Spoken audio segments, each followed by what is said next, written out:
black to move.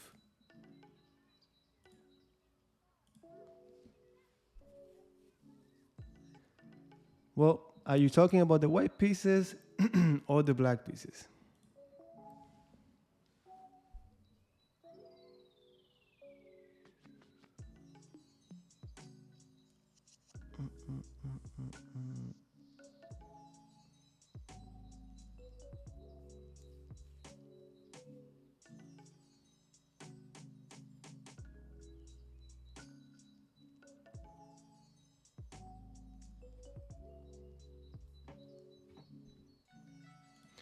Yeah, no, absolutely, absolutely. Our king is out of the picture. It's up to our rook to take care of that pawn, either by going to f7 or f8.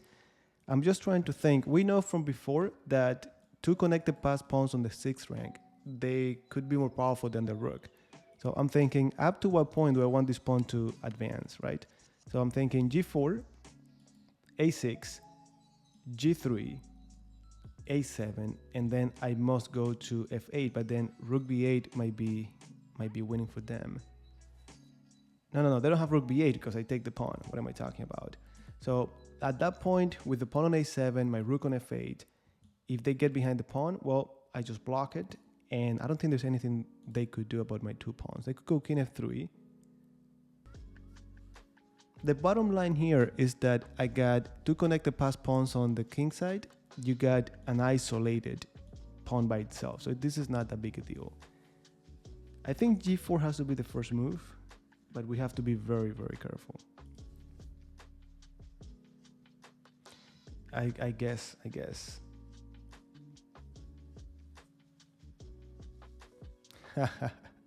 Okay.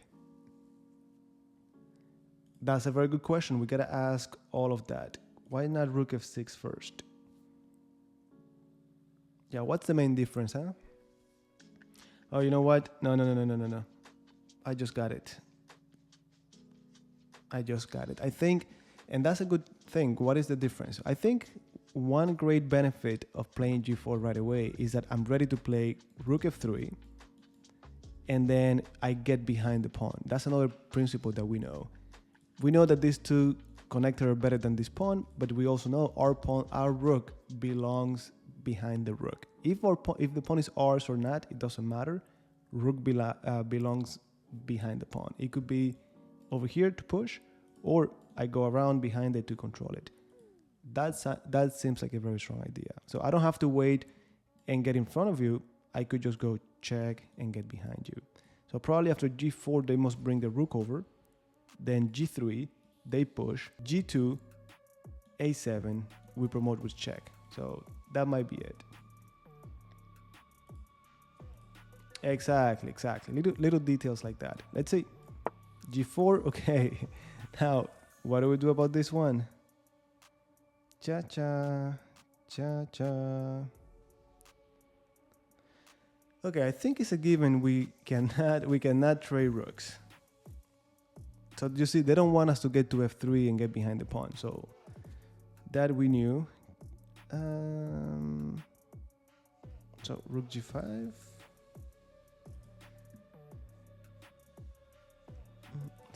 Still, I agree with you, but you don't know how easy it will be to mess it up. No, rook f3? What do you mean rook f3? They take. Pawn takes, king takes. The king is close to yours, and then ours is just too far. Now, it'll be interesting to play g3, but... is it g3? Takes. h2.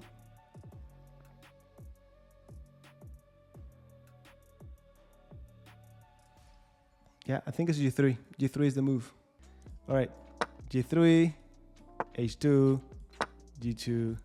That's it. Tricky. And let me activate the timer. 4 minutes, we're in charge of the black pieces. So easy to miss in a game, especially if we're down, if we're under time pressure.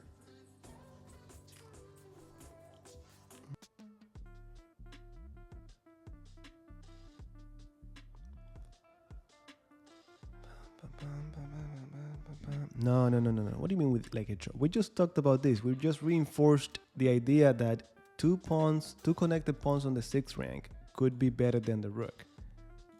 The question is, what's the right order? Do we play f4 first or do we play g2 first? That's the question. One of you is incorrect.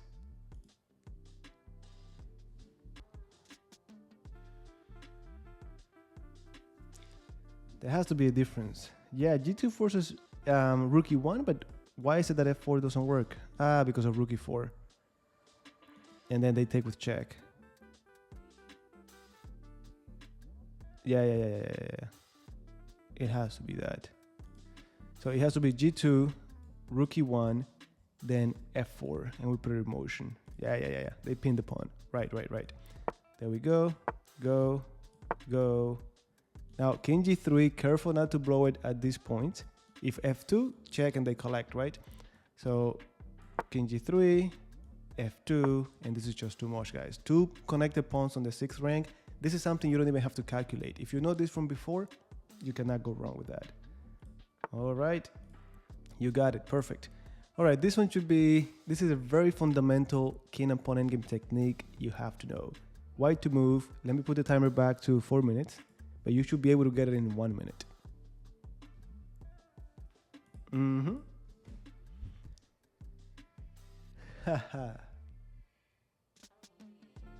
Cha. Your second move is the key move. Now, give me your second move. I don't really mind your first move because I know everyone is gonna get it. What's your second move?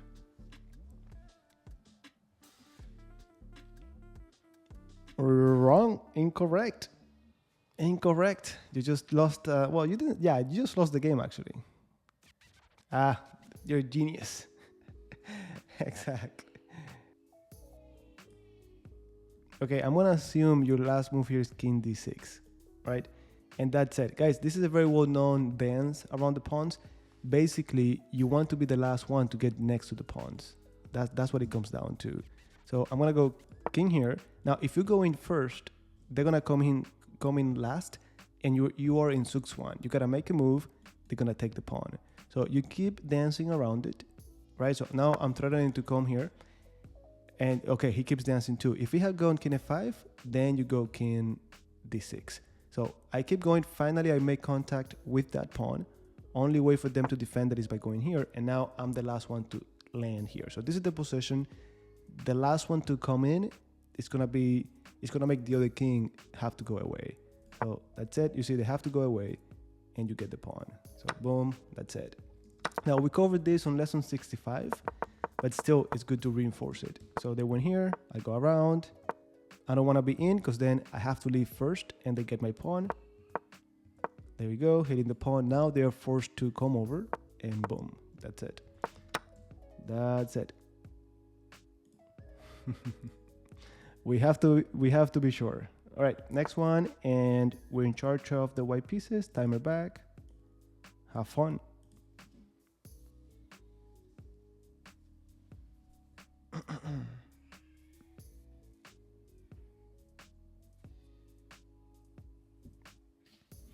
You're right. That's what it is. That's exactly what it is.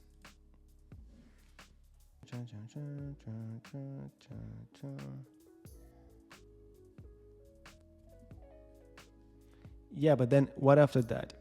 It's all about once all of that it's done, whose king is gonna get closer to the other pawns and so on. So actually the key here is should we play h takes g5 or should we play h5? That's the key.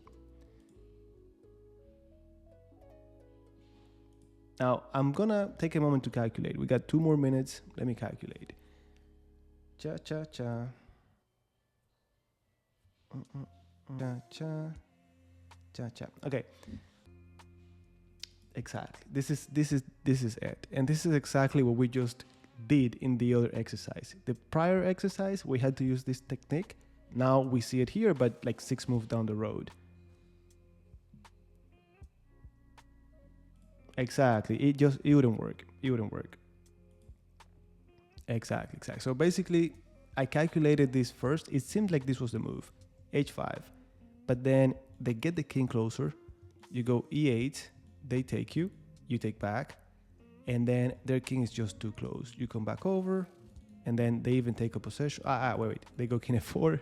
They're going to take the pawn. So you take here first. They have to take back. You guys said that. Then e8, rook takes, king takes. Only now is when this king is going to come to e6. But then you come over, boom, you come over, boom, and then you get to h5 last. So now they have to leave. You collect the pawn. I know, guys. I know. Now we take. Give me that. And you see the same pattern. It helps so much, guys. It doesn't matter how good you are at calculating. If you already have seen these ideas before, it's so much easier. So that's why we have to do this in training. So there we go. That one was rated, what? Let me remove this. 24-21, all right. And we got black pieces to move. Back to 4 minutes.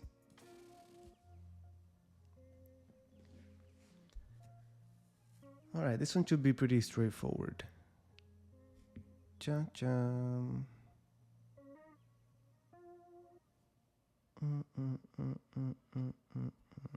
Not as straightforward. Yeah. Very straightforward. Very straightforward. Cha.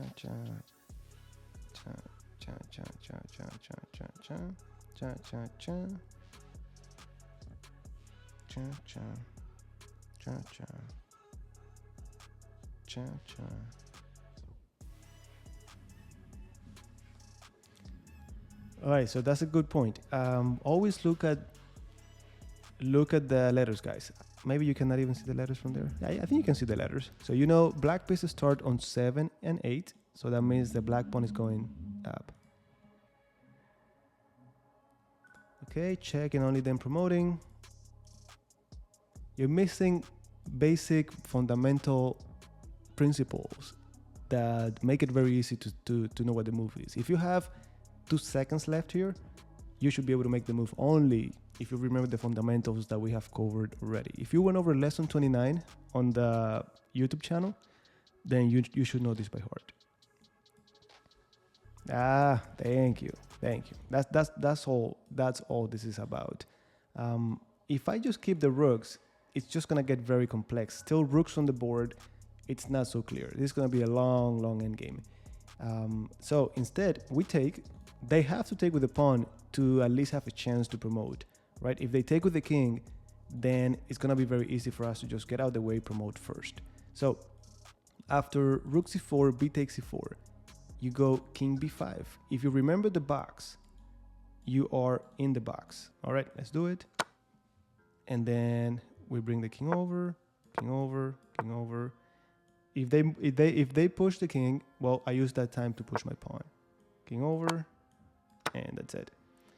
All right, and by the way, guys, important over here, if they bring the king over, I think, I was gonna say this is winning, and I think it's winning, but you could even just push. If they go here, you promote with check. So this is winning no matter what. All right, how complex was that? 26-10. All right. All right, guys, we're gonna end up with a simple one, and then we could play a quick game, just one game, or we play someone else random on chess.com, and that's how I'm gonna wrap it up. But this one is just very simple idea as well. We've talked about that. So give it some time. Look, we have 2 minutes remaining on the clock. Let's leave it as it is. You should be able to come up with it in 10 seconds max. That's it. King B, it has to be king b2. And from there we go to a3. Just come around to be able to get to one of these squares.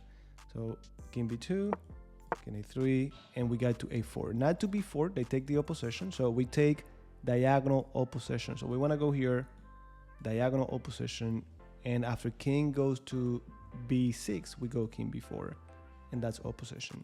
Boom, boom, and that's it. You should have. All right, guys, I'm gonna go to play. Send me a challenge